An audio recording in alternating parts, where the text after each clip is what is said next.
as you can see, I'm a nanochemist. And I'm not that small, but I work with very small things. I've been in the field for about 40 years, maybe a little bit longer. So I was inspired by Richard Feynman and his room at the bottom presentation. Nanochemistry is at the beginning of the nanorevolution. This is where all materials begin.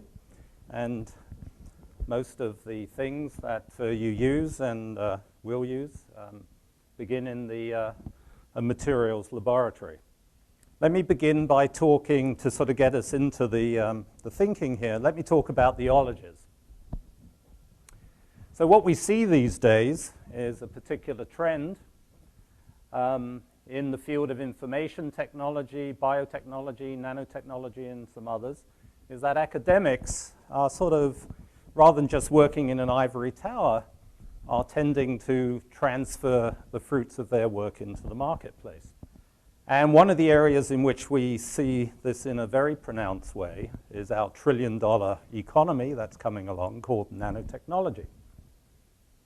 Very competitive area, very fast-moving, global. And what you find, which is sort of a little bit strange, particularly in the ologies and in nanotech, is you see that professors and their students are sort of getting very excited about transferring their ideas into the marketplace in the form of spin-offs. So the concept of spinning off companies out of universities in America and Canada, the rest of the world, has become very popular. And there's an incredible race going on globally to capture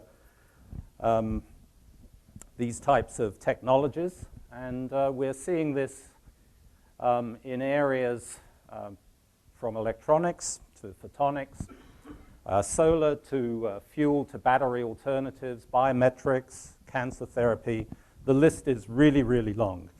So nano is one of these multidisciplinary areas that's touching everything from chemistry, physics, material science, engineering, biology, all the way through to medicine. So what I'm going to do is give you a very brief account of a particular class of materials that we've been working on that was pioneered in Toronto and in the States by a couple of groups, which is an area called photonic crystals. And what I'm going to do is take you from the eureka, the crazy idea, how it all began in the lab, and take you through basically the thinking and the developments that have taken us into a couple of technology platforms, which we've called Photonic Inc. and Elastinc. So that's basically what the talk's about. And both of these are being commercialized by a spin-off company that I co-founded with some colleagues and some students. So that's basically the story. An idea, taking it to the marketplace in a university setting, in the area of nanotech, focusing on color, which you would imagine was very ancient and not much left to do. So first of all, very quickly, very different talk. There's going to be some science. And I'm going to keep it really simple. So here, these are obviously crystals, right? You see periodicity. You see them in, where's my laser here? You see 1, 2, and 3-dimensional structural features here. And the only difference between these crystals and all the crystals that you know is that the building blocks are not atoms. They're not molecules. They are structural features which just have different refractive indices. The structural features in these photonic crystals have got a length scale which is similar to the length scale of light. So these are very large building blocks in the nano range, but we're in the range of about 100 nanometers to 1,000 nanometers. So 1,000 nanometers is near infrared, it's invisible. 100 nanometers in the UV, it's invisible, and most things in between are in the visible, which is the color range. So the excitement about these is that these materials are highly colored. And the color doesn't come from pigments, it doesn't come from dyes, it doesn't come from chromophores, none of the usual things. It actually comes from the structure of these materials. And what I mean by that is because you've got this periodicity at the length scale of light, they diffract light. So this is color from diffraction, rather than absorption, rather than fluorescence, rather than transmission, rather than scattering, all the ways you normally get color, this is coming from diffraction. And this is a bottom-up technique. It comes out of chemistry, materials, research labs, and it presents us with a new type of color. We call it color from structure or structural color. So the thing is, they're passive in the sense that you have a particular structure and it gives you a particular color.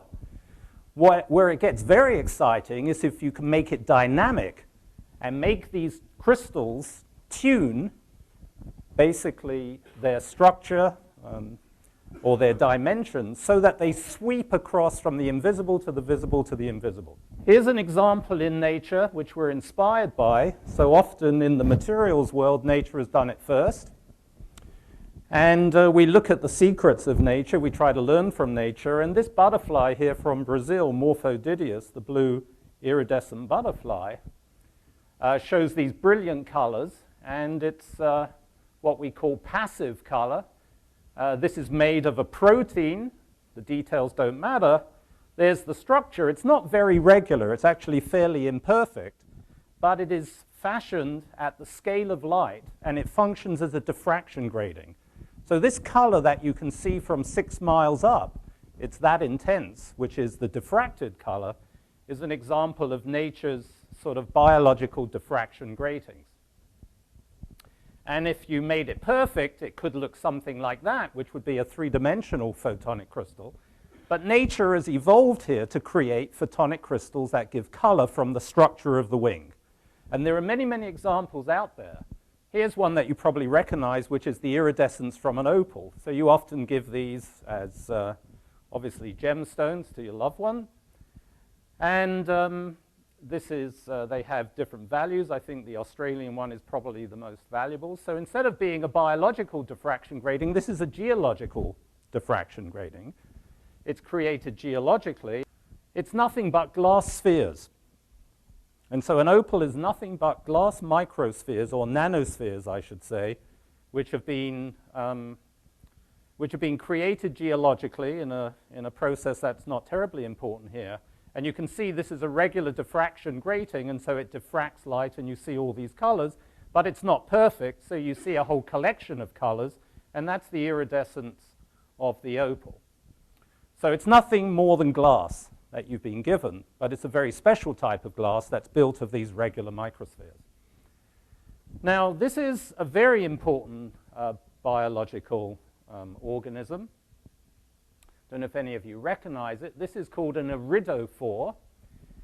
And this is an example of a species that can actually change its structural color. So all the other ones that I showed you were passive. This is an example of nature's active color.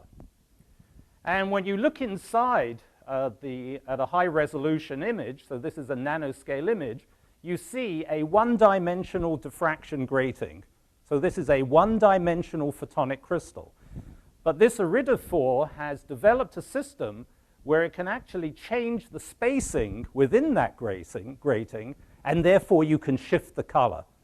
So this species has the ability to shift its color. And that's the inspiration from nature.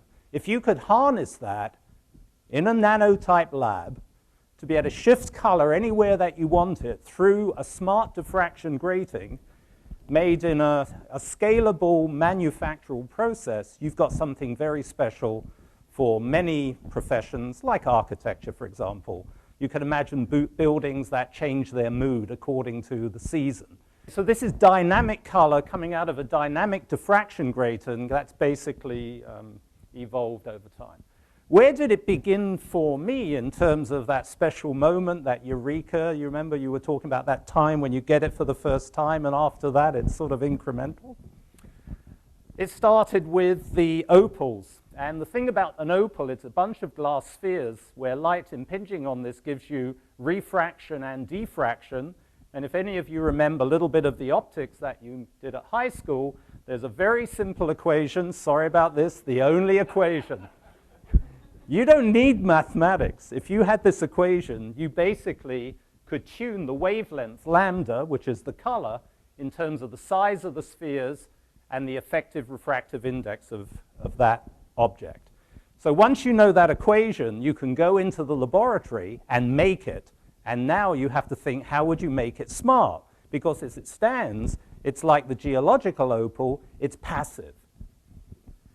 So there's a few bits of mathematics there that we don't need to worry about. But that's where it began, which is looking at where the color comes from the opal, and can we make that in the lab? These are all nanoscale spheres where the size has to be tuned, the spacing in that lattice, the nature of the material has to be tuned, and so forth.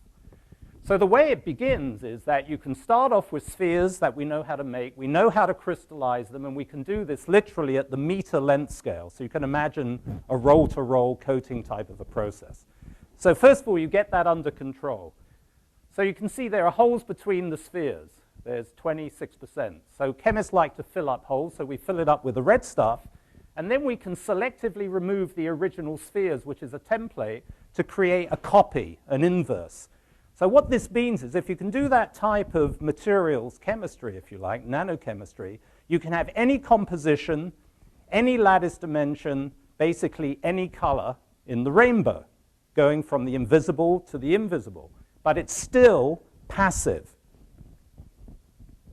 And here's an example of a synthetic version. That's how we crystallize and make the spheres. These are in the range of the light scale. That's the inverted structure.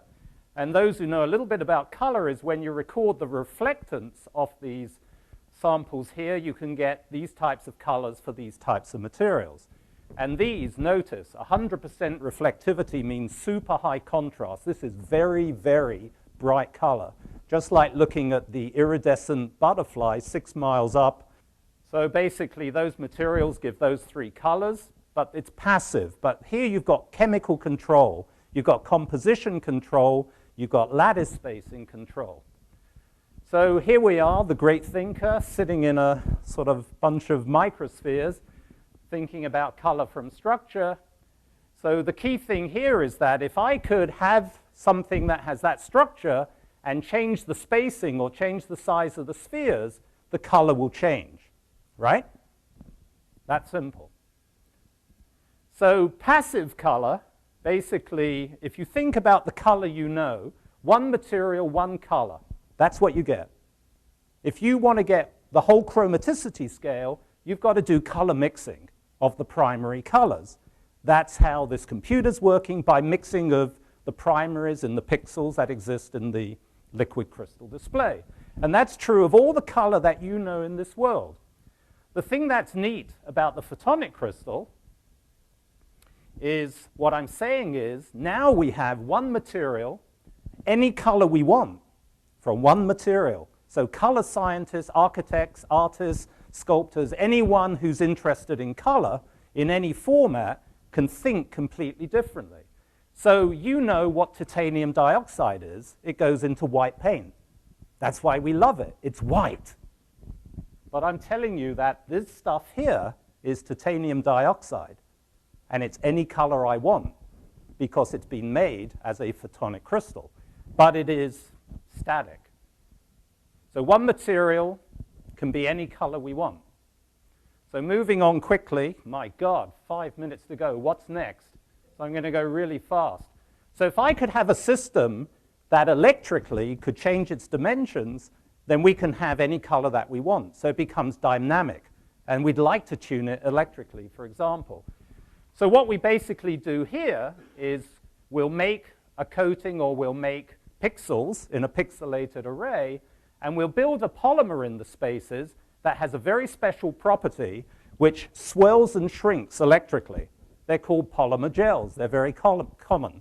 And they're electrically stimulated polymer gels. So if I can stimulate that electrically, the spheres will change their spacing, and the color will shift anywhere that I want. Got it? That was my eureka, which is if I can take an idea from nature and synthesize it in the lab using nanochemical techniques, then I have the ability to create a whole new world of color that we don't even know how to think about at this stage. So it doesn't look very pretty. This is a section of it, but that's it. That's a film of the material. You can see the spheres, and you can see the polymer in between. So all I have to do, and that's what we call photonic ink, P-ink, and we chose that reason because it competes with e-ink. And you know e-ink is the basis of the Kindle, and you know the Kindle's black and white. Imagine making it colored. That's where the investment possibilities come along. So this was the first generation of material that came out of my lab. And this was recording the color as a function of voltage. And here you can see for the first time on this planet, never been seen before, we've shifted the color from the invisible through the visible to the invisible in the near infrared. It works. And here's examples of not small pixels, because who said pixels have to be small? And who said they have to work at video rate? There are lots of poster situations, shelf edge labels, all sorts of coatings of walls, wallpapers, bathrooms changing color. You can imagine all sorts of things. And here's one material going all the way from the blue through to black, which is near infrared. So imagine now in a display, every one of your pixels, instead of being a liquid crystal or an OLED or plasma or whatever, or the e-ink system, which is a completely different system. It's called electrophoretic. It's black and white spheres that just turn over, so you see black or white. It's very clever, very simple. So here, by tuning these pixels individually, you can get any color that you want.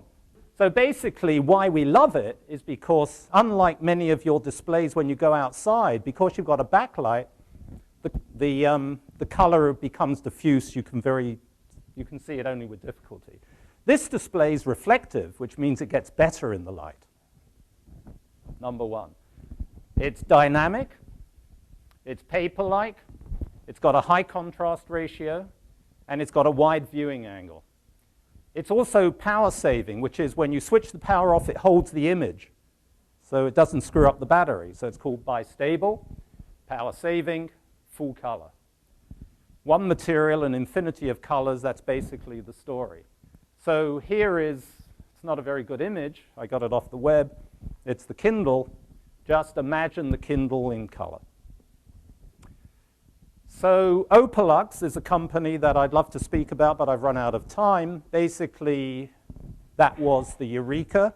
A group of students and colleagues worked with me on this. We spun off a company a few years ago. It's located in Toronto. It's a story like every other company. Basically, it's got two technology platforms. I've just been able to speak to you about one of them. Basically, P-ink is voltage tunable, photonic crystal, full color reflective displays and coatings. And the other thing that's neat, look at the voltage. It runs off a simple 2-volt battery. So the power requirements of this is extremely low. So I think that hopefully I've inspired you a bit, because I'm positive that color comes into all of your lives in different formats. And now there's an opportunity, providing this can be, it's the usual acid test of a company. Can you scale it to kilograms? Can you make me a 100-meter roll, a meter in width? Is this basically a viable process? And this is where the company is. It's in the early stage. At the moment, very little dilution has occurred. We haven't gone the normal model of VCs. It's more of self-investment. To sort of build up the technology and the company to a point where it has more value. So that's the model that we're taking. So I know that my time's run out.